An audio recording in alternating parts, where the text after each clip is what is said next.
Hey folks, Lee at Reel Rollers, and I'm going to show you a little bit about the Revolution 26 front roller and how to adjust it to make sure it doesn't drop due to its great heavy weight, but also makes it easy to adjust the height of cut to this height of cut knob. So, start off, one of the things that may happen over time or when you get your mower is when you have your height set and you go to lean the mower back, you see that the roller can move up and down.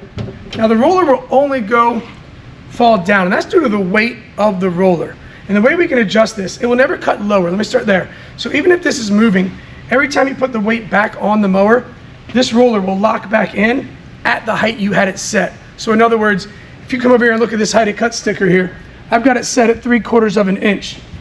If I lean the mower back and it's got this roller drop, you'll see it goes to a higher cutting height. Now it went to what, 5/8? When I put it back down,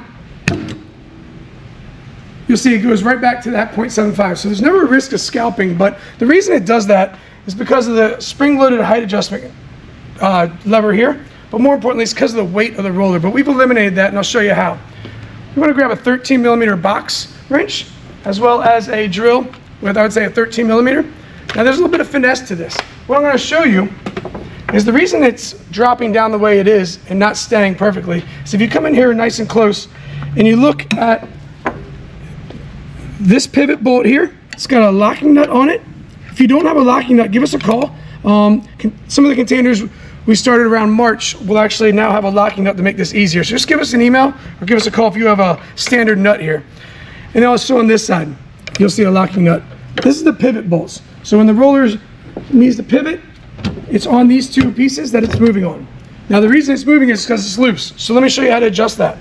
All you need to do is take a 13mm in your open box. You want to place it right there on that nut, and I'm just going to tighten it a little bit because if I over tighten this pivot bolt, it makes it really hard to adjust the height of cut. So all I'm going to do is rotate it about a half a turn, and I'm going to do the same thing, switch sides with you real quick. I'm going to take my box wrench, sorry, and I'm going to do the same thing. Just tighten it a little bit.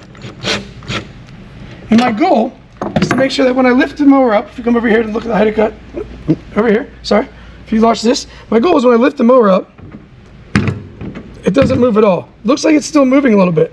I'm just going to tighten this up just a hair more. And as you can see, now as I lift it back, there's no movement at all on the roller. The next thing I just want to make sure of is when I turn the height of cut, going up is always possible when you make these tight. But going down, if you over tighten these pivot bolts, it won't go down. So let's see if I turn left, if the mower's going to go down in height. It does. This is perfect.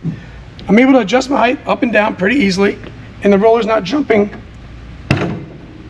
when I lift it back when I go to make a turn.